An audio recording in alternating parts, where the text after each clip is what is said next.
నమస్తే, welcome to Suman TV. నేను మానస. ఈ రోజు మనతో పాటు ఉన్నారు MS and SS industries private limited founder and CEO Bhaskar Goud garu ఉన్నారు. వారితో మాట్లాడతాం. భాస్కర్ గౌడ్ గారు, నమస్కారం అండి. నమస్కారం మేడం. సో సక్సెస్ఫుల్ గా ఇండస్ట్రీని స్టార్ట్ చేశారు, రన్ చేస్తున్నారు అండ్ ఇప్పుడు ఫ్రాంచైజెస్ తో కూడా ముందుకు రాబోతున్నారని విన్నాము. అవును మేడం. ఫస్ట్ ఆఫ్ ఆల్, ఈ కంటైనర్ హౌసెస్ బిజినెస్ ఎలా ఉంది? ప్రజల్లో దీని డిమాండ్ ఏ విధంగా ఉంది? ఈ కంటైనర్ హౌస్ డిమాండ్ అనేది లాక్డౌన్ తర్వాత విపరీతంగా పెరిగిపోయింది. తక్షణం అంటే అనుకున్న వెంబడే కావాలి. మన కంటైనర్స్ అనేది మినిమం 3 రోజుల నుంచి 10 రోజుల్లో మనం తయారు చేసి ఇస్తున్నాం. ఓకే. ఏదైనా ఒక ఇల్లు కట్టుకోవాలనుకుంటే మినిమం 6 నెలల నుంచి సంవత్సరం పడుతుంది. ఇంత చిన్నది కట్టాలన్నా కూడా అవును. ఆ టైమింగ్ తో పాటు ఆలోచన కూడా కనుమరుగైపోతుంది. అలా కాకుండా అనుకున్న వెంబడే కావాలనుకున్నప్పుడు మా దగ్గరకు వచ్చి సంప్రదిస్తే మేము అడ్వాన్స్ తీసుకుని 3 రోజుల నుంచి వారం 10 రోజుల్లో ఇస్తున్నాం కాబట్టి వాళ్ళ కళ అనేది ఫాస్ట్ గా నెరవేరుతుంది. అట్లా ఇది ట్రెండింగ్ అనేది ఎక్కువ అయిపోయింది. ఇప్పుడు ఎంఎస్ ఇండస్ట్రీస్ ఎప్పుడు స్టార్ట్ చేశారు? మనం బిజినెస్ లో వచ్చేసి మనం 10 years నుంచి బిజినెస్ ఉంది మనకు. మనం ఫస్ట్ పౌడర్ కోటింగ్ యూనిట్ ఉంది మాకు. అది సర్వీస్ అంటే పెడెస్టల్ ఫ్యాన్ గార్డ్స్ కు మనం కలర్ కోటింగ్ చేసి ఇస్తుంటాము. అట్లా పౌడర్ కోటింగ్ యూనిట్ తో స్టార్ట్ చేసాం మనం. దాని తర్వాత stainless steel commercial kitchen equipments మనం మ్యానుఫ్యాక్చరింగ్ చేస్తాం. అంటే టీ స్టాల్ నుండి 5 star హోటల్ వరకు కావాల్సిన ఎక్విప్మెంట్స్ మొత్తం మనం మ్యానుఫ్యాక్చరింగ్ చేస్తాం. దాంతో పాటు ఫుడ్ ట్రక్స్ కూడా మనం ఇప్పుడు వింటున్నాం కదా ఈ మధ్యలో. ఆ ఫుడ్ ట్రక్స్ కూడా మనం మ్యానుఫ్యాక్చరింగ్ చేస్తాము. దాని తర్వాత ఈ లాక్డౌన్ తర్వాత మనకు కంటైనర్స్ అనేది మాకు స్టెయిన్లెస్ స్టీల్ చేస్తున్నప్పుడు ఆర్డర్స్ అలా అడుగుతున్న వాళ్ళు 2 కమాండ్ గా మాకు ఫుడ్ ట్రక్స్ సెటప్ చేసేయండి అని చెప్పి. ఫుడ్ ట్రక్స్ అంటే ఓన్లీ వెహికల్ మీదనే కాకుండా డైరెక్ట్ ఎక్కడికక్కడ ప్లేస్ లో పెట్టుకోవడం కోసం అడిగారు. దాంతో పాటు మేము స్టార్ట్ చేసాము. ఇప్పటికి మనం ఒక 1000 కంటైనర్స్ వరకు మ్యానుఫ్యాక్చరింగ్ చేసాము. ఇప్పుడు ఈ కంపెనీ ద్వారా అంటే ఫుడ్ ట్రక్ అలాగే కంటైనర్ హౌసెస్ కాకుండా ఇంకేమేమి ప్రొవైడ్ చేస్తారు? తర్వాత ఇప్పుడు ఎంఎస్ అంటే మైల్డ్ స్టీల్ లో సంబంధించిన ఫ్యాబ్రికేషన్ అన్ని వర్క్స్ మనం చేస్తాము. స్టెయిన్లెస్ స్టీల్ లో కూడా అన్ని రకాల ఫ్యాబ్రికేషన్ వర్క్ చేస్తాము. లైక్ ఇండస్ట్రియల్ షెడ్లు అవ్వచ్చు, తర్వాత ఏదైనా బారికేడ్ వర్క్స్ అవ్వచ్చు, రోడ్ సైడ్ రైలింగ్స్ అవ్వచ్చు. ఇట్లా ఎలాంటి ఫ్యాబ్రికేషన్ వర్క్ అయినా కూడా మనము మన కంపెనీ ద్వారా చేస్తాము. ఓకే, సూపర్ అండి. సో కంపెనీ స్టార్ట్ చేసిన తర్వాత ఇప్పుడు ఫ్రాంచైజెస్ ఆలోచన అనేది ఎప్పుడు స్టార్ట్ చేశారు? ఇప్పటి వరకు ఎంత మందికి ఫ్రాంచైజ్ ఇచ్చారు? మనం టోటల్ గా మనం ఒక 1 month బిఫోర్ మనం ఫ్రాంచైజెస్ అనౌన్స్ చేసినాము. అసలు ఎందుకు ఫ్రాంచైజ్ వైపు వెళ్ళామంటే, ఇప్పుడు ట్రాన్స్పోర్ట్ అనేది ఇప్పుడు శ్రీకాకుళం పంపించాలనుకోండి 75,000 రూపాయలు ట్రాన్స్పోర్ట్ అవుతుంది. కంటైనర్ వాల్యూ 2 లక్షలదే ఉంటుంది. ఒక్కోసారి కంటైనర్ హౌస్ చిన్నది 10x15, దాంట్లో ఒక బాత్రూమ్, ఒక కిచెన్ ప్లాట్ఫామ్, ఏదైనా పొలం దగ్గర పెట్టుకోవాలనుకున్న వాళ్ళు లేదా ఇద్దరు ఉండడానికి చేపించుకునే వాళ్ళు ఉంటున్నారు. దాన్ని నేను 2 లక్షలకే ఇస్తున్నా. దాన్ని శ్రీకాకుళం పోవాలంటే 75,000 రూపాయలు ట్రాన్స్పోర్ట్ అవుతుంది. వాళ్ళకి రిక్వైర్మెంట్ ట్రాన్స్పోర్ట్ అంతనా సార్, మాకు వద్దు అంటున్నారు. అట్లనే ఏపీ అనేది చాలా పెద్దది రాష్ట్రము. దాదాపు మన హైదరాబాద్ నుంచి కొన్ని 700 కిలోమీటర్ 600 కిలోమీటర్ కూడా దూరంలో మన బార్డర్స్ ఉన్నాయి. వాళ్ళందరూ పంపాలి, ట్రాన్స్పోర్ట్ ఎక్కువ అవుతుంది. ప్లస్ అన్ని జిల్లాల నుంచి ఎక్కువగా కాల్స్ వస్తున్నాయి. ఇల్లు అనగానే కాల్స్ బాగా చేస్తుంటారు. కొందరు అక్కడి నుంచి నా దగ్గరకు వచ్చి కొందరు చూడలేరు. కొందరు కార్లు ఉంటాయి, కొందరు ఎంత దూరమైనా వెళ్ళగలరు. వచ్చి చూసి ఆర్డర్ ఇస్తారు, చేసుకొని పోతున్నారు. ఆర్డర్ నాకు ఇద్దామన్నా కూడా కొందరు డైరెక్ట్ ఇప్పుడు ఇవ్వాలి, రేపు డైరెక్ట్ వచ్చి చూడకుండా ఫోన్ లోనే నమ్మి డబ్బులు వేసేటట్టు లేదు. ప్లస్ వాళ్ళందరూ చూసుకోవాలి, చక్కగా ఎలా ఉంది వాళ్ళు చూడాలి, కంపెనీ చూడాలి, అప్పుడు ఇవ్వాలి. కాబట్టి వాళ్ళకు నమ్మకం కుదిరించడం కోసం వాళ్ళ జిల్లాలోనే పెడితే, ఇది ప్రతి జిల్లాకు ఒకటి మనం ఇవ్వాలనుకుంటున్నాం ఫ్రాంచైజ్. ఏపీ అంటే ఆంధ్రప్రదేశ్ విడిపోక ముందు 23 జిల్లాల్లో ప్రతి జిల్లాకు మనం ఒక ఫ్రాంచైజ్ ఇవ్వాలనుకుంటున్నాము. ఆ జిల్లాలో వాళ్ళ పర్సనే, ఆ జిల్లా వ్యక్తికే మనము బ్రాంచ్ ఓనర్ గా పార్ట్నర్ గా తీసుకుంటున్నాము. ఓకే, అంటే ఇప్పుడు ఫ్రాంచైజెస్ అనేవి చాలా లిమిటెడ్ అన్నమాట. లిమిటెడ్ అంతే. అందులో ఇప్పుడు మనకు 4 జిల్లాలు కంప్లీట్ అయినాయి. అడ్వాన్స్ కూడా మనకు వచ్చింది. 4 జిల్లాలు ఏమంటే పాత ప్రకాశం డిస్టిక్, చిత్తూరు జిల్లా, నెల్లూరు జిల్లా, కరీంనగర్ జిల్లా, ఈ 4 కంప్లీట్ అయినాయి. రంగారెడ్డి జిల్లాలో ఎలాగో మాది ఉంది. అంటే 5 యూనిట్లు ఆల్రెడీ కంప్లీట్ అయినాయి. ఇంకా మనకు ఇవ్వబోయేది 18 యూనిట్స్. సో ఫ్రాంచైజ్ అన్నప్పుడు మరి ప్రైస్ ఏ విధంగా ఉంటుంది? ఇప్పుడు మంచి డిమాండ్ లో ఉంది. హౌసెస్ కావచ్చు, కంటైనర్ హౌసెస్ కావచ్చు, ఫుడ్ ట్రక్ కావచ్చు, మంచి డిమాండ్ లో ఉన్నటువంటి బిజినెస్ ఇది. వాటికి సంబంధించిన మ్యానుఫ్యాక్చరింగ్ అని అంటే మరి కాస్ట్ ఎక్కువగానే ఉంటుంది. ఫస్ట్ ఆఫ్ ఆల్ అసలు మ్యానుఫ్యాక్చరింగ్ యూనిట్ లో ఎవరైనా ఇంతవరకు ఫ్రాంచైజ్ ఇచ్చినట్టు కూడా నేను చూడలేదు కూడా. మ్యానుఫ్యాక్చరింగ్ యూనిట్ నే మనం ఫ్రాంచైజ్ గా ఇస్తూ లోకల్ గా కూడా మనము రూరల్ అంటే అందరికి కొంచెం ప్రైస్ తగ్గాలి, ఆ ట్రాన్స్పోర్టేషన్ ప్రైస్ తగ్గాలి, అందరికి అందుబాటులోకి రావాలి, ఇంట్రెస్ట్ ఉన్నది ఆ ఉద్దేశము. ప్లస్ అక్కడ లోకల్ గా తీసుకున్న ఆ జిల్లాకు ఒక యూనిట్ తీసుకొస్తూ ఆ జిల్లాలో ఒక మ్యానుఫ్యాక్చరింగ్ యూనిట్ రావడం వల్ల జిల్లా కూడా మంచి జరుగుతుంది, తీసుకున్న వారు కూడా బాగుంటుంది. ఇలా మనము మన కంపెనీని విస్తరించాలనుకుంటున్నాం. సో ఇప్పుడు ఫ్రాంచైజ్ తీసుకున్న వాళ్ళకి ఎంత ప్రైస్ కోట్ చేస్తున్నారు? ఫ్రాంచైజ్ లో మీరు ఏమేమి ఇస్తారు? సపోర్ట్ ఎలా ఉంటుంది? ఫ్రాంచైజ్ కి ఒక జిల్లాకి 25 లక్షల రూపాయలు మనం కోట్ చేస్తున్నాము. 25 లక్షల రూపాయలలో 20 లక్షల రూపాయలు రా మెటీరియల్ మనం అక్కడికి పంపిస్తాం, ఇన్క్లూడింగ్ జిఎస్టీ, ట్రాన్స్పోర్ట్ కలిపి. 5 lakhs రూపీస్ అనేది ఫ్రాంచైజ్ కింద పెట్టి దాంట్లో ప్రమోషన్స్ కానీ మిగతా వాటికి మనం యూజ్ చేస్తాం. మరి దాంట్లో 20 లక్షల రూపాయల్లో మనకు stainless steel commercial kitchen equipment, ఒక మీడియం స్థాయి హోటల్కి సంబంధించిన ఎక్విప్మెంట్స్ 5 lakhs ఇస్తాం. తర్వాత ఇవి స్టెయిన్లెస్ స్టీల్ ఎక్విప్మెంట్ తయారు చేయాలన్నా, కంటైనర్ హోమ్స్, ఫుడ్ ట్రక్స్ తయారు చేయాలన్నా టూల్స్ అవసరం ఉంటుంది. ఆ టూల్స్ కూడా ఒక 4 lakhs వర్త్ మన టూల్స్ పంపిస్తాము. తర్వాత కంటైనర్ మోడల్స్కి వచ్చేసరికి అక్కడ మనం ఇక్కడ నుంచి చేసి పంపము, అక్కడే ఆ జిల్లాలో చేయడానికి ఒక ఆఫీస్ మోడల్, ఒక 1 BHK మోడల్, ఒక స్టాల్ మోడల్, డిస్ప్లే పెట్టాలి కదా మనం. మళ్ళీ అక్కడ నోటితో మనం చెప్పిన డిస్ప్లే ఉండాలి కాబట్టి అక్కడే తయారు చేస్తాం, వాళ్ళ ముందే తయారు చేస్తాము. అవి ఒక 10 లక్షల రూపాయల వాల్యుబుల్ వస్తుంది.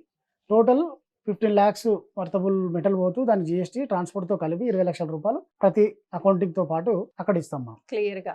అవును. సూపర్. ఇప్పుడు మామూలుగా నార్మల్ గా ఒక మిడిల్ క్లాస్ ఫ్యామిలీ అనుకోండి, ఒక 1 BHK హౌస్ ని కంటైనర్ లో వాళ్ళు ఏర్పాటు చేసుకోవాలనుకుంటే ఎంత ఉంటుంది మినిమం బడ్జెట్? మనకు మినిమం అంటే 1 BHK లాగానే చూస్తే హాల్, బెడ్రూమ్, కిచెన్ అట్లా చూస్తే మినిమం 3 నుంచి 4 లక్షల రూపాయలలో మంచి క్వాలిటీతో వస్తుంది. 3 నుంచి 4 లక్షలు అంటే సైజ్ వచ్చి మనకు 12x25, 12x26 ఇలాంటి మనకు 1 BHK మంచిగా నీట్ గా వస్తుంది.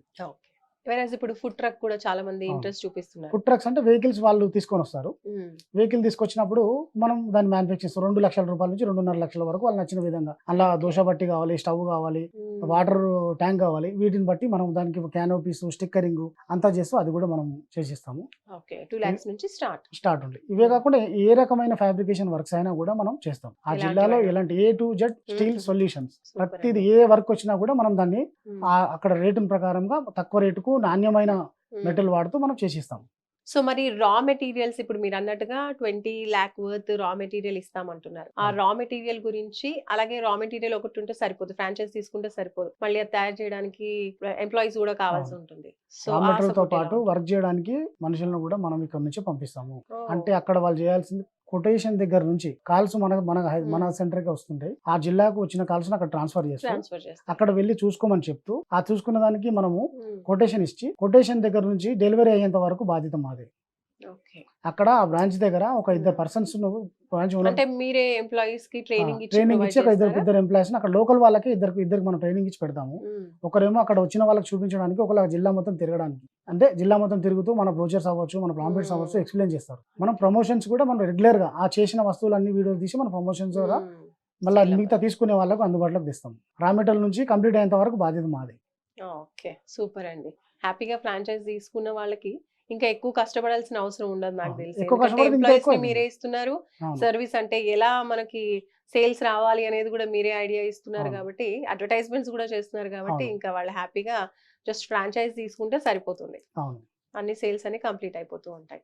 ఫ్రాంచైజ్ తీసుకోవాలి, 20 లక్షలు మనకు ఇన్వెస్ట్మెంట్ చేయాలి, అక్కడ ల్యాండ్ లీజ్ ఆర్ ఓన్ ఉండాలి, మినిమం 1000 గజాల స్థలం ఉండాలి. ఓకే, సో ఇది పాయింట్ టు బి నోటెడ్. 1000 గజాలు ఉంటే సరిపోతుంది, ఎందుకంటే కంటైనర్స్ పెద్దగా ఉంటాయి. ప్లస్ స్టెయిన్లెస్ స్టీల్ ఎక్విప్మెంట్స్ కూడా మనం ఇన్ హౌస్ లో చేస్తాం. దానికి కొంచెం షెడ్ వేసుకోవాల్సి వస్తుంది కాబట్టి మినిమం 1000 గజాలు, ఎక్కువ ఉన్నా పర్వాలేదు, తక్కువ ఉంటే సరిపోదు. సో ఫ్రాంచైజ్ తీసుకున్న వాళ్ళు అంటే స్టార్ట్ చేశారా అండి? ఇప్పుడు ఓపెనింగ్ అయిందా? ఓపెనింగ్ అవుతాయి, ఈ మంత్ లో స్టార్ట్ అవుతాయి. ఇప్పుడు ప్రకాశం జిల్లా ఫ్రాంచైజ్ తీసుకున్న వాళ్ళు మనతోనే ఉన్నారు. సార్తో మనం ఒకసారి మాట్లాడదాం. ఓకే, సో భాస్కర్ గారు చెప్పారు కదా ఫ్రాంచైజ్ తీసుకున్న పర్సన్స్ కూడా సిద్ధంగా ఉన్నారు అని చెప్పేసి, కాబట్టి వాళ్ళతో కూడా మాట్లాడదాం. మనతో పాటు ఉన్నారు ఇప్పుడు ఫ్రాంచైజ్ పాత ప్రకాశం జిల్లా కందుకూరుకి ఫ్రాంచైజ్ తీసుకున్నటువంటి పివి రమణారావు గారు సిద్ధంగా ఉన్నారు. రమణారావు గారు నమస్కారం అండి. సో రమణారావు గారు, మామూలుగా మీరు ఏం చేస్తూ ఉంటారు? కిరాణా బిజినెస్ అండి. ఓకే, ఇప్పుడు ఈ కంపెనీ MS అండ్ SS అనే కంపెనీ మీకు ఎలా తెలిసింది? మేము సుమన్ యూట్యూబ్ ద్వారా చూసాం అంతే. సుమన్ టీవీ నుంచి అది మాకైతే తెలియదు అసలు వాస్తవం. పరిచయం మధ్యవర్తులు ఎవరు లేరు. సో డైరెక్ట్ గా కంపెనీకి వచ్చారు. డైరెక్ట్ కంపెనీకి వచ్చాం అంటే చూద్దామని. అండ్ మరి కంపెనీకి వచ్చిన తర్వాత అంటే ఫ్రాంచైజ్ గా తీసుకోవడానికి రీజన్ ఏంటి? మీకు ఏం పాయింట్స్ నచ్చాయి? ఇప్పుడు ఫ్రాంచైజ్ తీసుకోవడానికి ఫ్రాంచైజ్ ప్రైస్ కూడా 20 lakhs చెప్తున్నారు కాబట్టి మీకు ఏం నచ్చింది? మనకు వర్కర్స్ డెవలప్మెంట్ చేద్దామని, వర్కర్స్ ఒకటి చూపిద్దామని, తర్వాత ఏంటంటే మనకి కూడా యూజ్ఫుల్ గా ఉంటుంది, డెవలప్మెంట్ అవుతుంది. కొత్త టెక్నాలజీ అంతా ఫాస్ట్ గా ఉన్నారు కాబట్టి హౌసెస్ కన్స్ట్రక్షన్ లో ఏం చేయాలన్నా కూడా రిస్క్ గా ఉంటుంది. అదేదో చిన్నది మోడల్, ఇప్పుడు హౌస్ మీద హౌస్ వేయాలన్నా, చిన్న హౌసెస్ వేసుకోవాలన్నా కూడా అది యూజ్ఫుల్ గా ఉంటుంది. అందులో ఈ ఫుడ్ కాంటెస్ట్ ఇవన్నీ ఉన్నాయి కదా, ఈ రెస్టారెంట్ ఏది యూజ్ఫుల్ గా అవుతుంది కదా, ఏదో ఒక దాంట్లో డెవలప్మెంట్ అవుతాం అనేది తీసుకుంటాం అనమాట. సో మరి ఫ్రాంచైజ్ తీసుకున్న తర్వాత ఇప్పుడు ఎప్పుడు స్టార్ట్ చేయబోతున్నారు? అండ్ ఫ్రాంచైజ్ ఈ రోజే తీసుకుంది కాబట్టి అదొక 1-2 months అంటే మొత్తం షెడ్ అది ఇవ్వాలి కదా, ఒక 2 మంత్స్ పర్మిషన్స్ జిఎస్టీ రావాలి, అవును. ఒక 1 or 2 months మధ్యలో చూసి చేసేస్తాం. స్టార్ట్ చేసేయండి. ఓకే. మరి సర్వీస్ ఎలా ఉంది కంపెనీ నుంచి ఫ్రాంచైజ్ తీసుకున్న తర్వాత? ఏమి ఇప్పుడు ప్రొవైడ్ ఇంకా చేస్తా ఇప్పుడు అన్నారు? తీసుకున్నాక కూడా సర్వీసు సార్ మాటలు బట్టి సర్వీసు బాగానే అనిపిస్తుంది. అంటే ఇక్కడ వాళ్ళు అక్కడ తీసుకున్నట్టు మన సర్వీస్గా మనం చేయలేదు కాబట్టి ప్రజెంట్ పాత ఓల్డ్ ప్రకారం సర్వీస్ అంతా చూపించారు, బాగానే ఉంది. ఏమేమి ప్రొవైడ్ చేస్తా అన్నారు మీకు ఫ్రాంచైజ్ లో భాగంగా? ప్రాజెక్టులో వాళ్ళ వర్కర్స్ని మెటీరియల్ రా మెటీరియల్ వాళ్ళ సపోర్టు ఓకే. కంపెనీ ఇచ్చి సపోర్ట్ అయినా కూడా వాళ్ళు చేస్తారు. మన ఎక్విప్మెంట్స్ కానీ ఏమైనా కానీ మొత్తం వాళ్ళు సపోర్ట్ చేస్తారు. మనం ఇక్కడ ఉండి మనం ఆ పాయింట్కి అక్కడ లోకల్లో మనం పరిచయం చేసి డెవలప్మెంట్ ఆ బిజినెస్ అక్కడ డెవలప్మెంట్ చేస్తారు. సార్ పైన మొత్తం సాధిస్తారు. ఓకే. సో సార్ తో మాట్లాడినప్పుడు మీకు ఎలా అనిపించింది? కాన్ఫిడెంట్ గా అనిపించిందా ఇంకా ఫ్రాంచైజ్ తీసుకున్నారు? కాన్ఫిడెన్స్గా స్టెప్లోకి వెళ్దాము, ఉపయోగపడుతుంది అనే ఉద్దేశంతో తీసుకున్నాము. ఓకే. ఇక రా మెటీరియల్ లాస్ ఏం లేదు కదా, ఇప్పటికైనా అవును. ఉపయోగపడేది.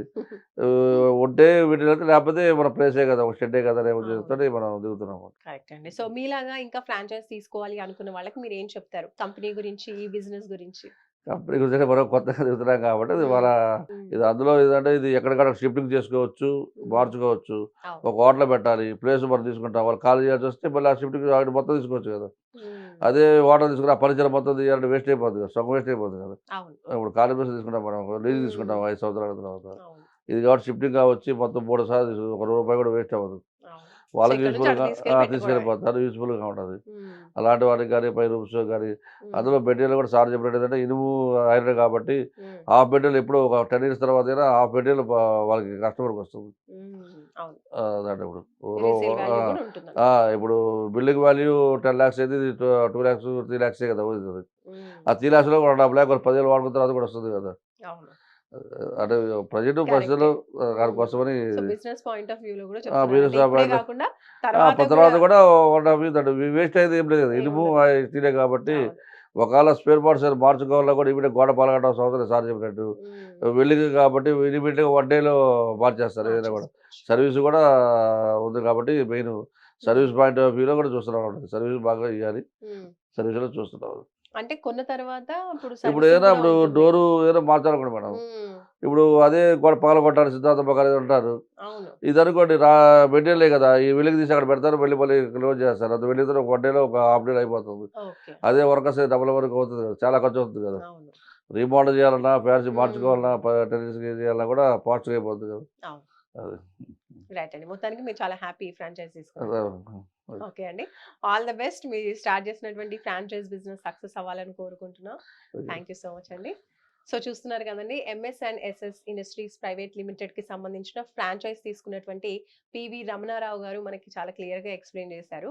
తను ఎందుకు తీసుకున్నారు అనేది, అలాగే ఇప్పుడు ఇలాంటి బిజినెస్ స్టార్ట్ చేయాలనుకున్న ఇలాంటి కంటైనర్ హౌసెస్ కావచ్చు, లేదంటే ఫుడ్ ట్రక్స్ కావచ్చు, వీటిని తీసుకున్నట్లయితే టోటల్ గా ఐరన్ అండ్ స్టీల్ తో చేశారు కాబట్టి ఆఫ్టర్ 5 years తర్వాత అయినా 10 years తర్వాత అయినా కూడా మళ్ళీ హాఫ్ రేట్ అనేది రావడానికి అవకాశం ఉంటుంది. కాబట్టి కొనేవాళ్ళు కూడా ఎక్కువగా ఇంట్రెస్ట్ చూపిస్తారు, ఈ బిజినెస్ బాగుంటుంది అని చెప్పేసి మనకు తెలియజేస్తున్నారు. సో మీరు కూడా MS&SS ఇండస్ట్రీస్ కి సంబంధించినటువంటి ఫ్రాంచైజ్ తీసుకోవాలి అనుకుంటే మాత్రం తొందరగా స్క్రీన్ పై కనిపించే నంబర్స్ కి కాల్ చేయండి. చూస్తూనే ఉండండి సుమన్ టీవీ. నమస్తే.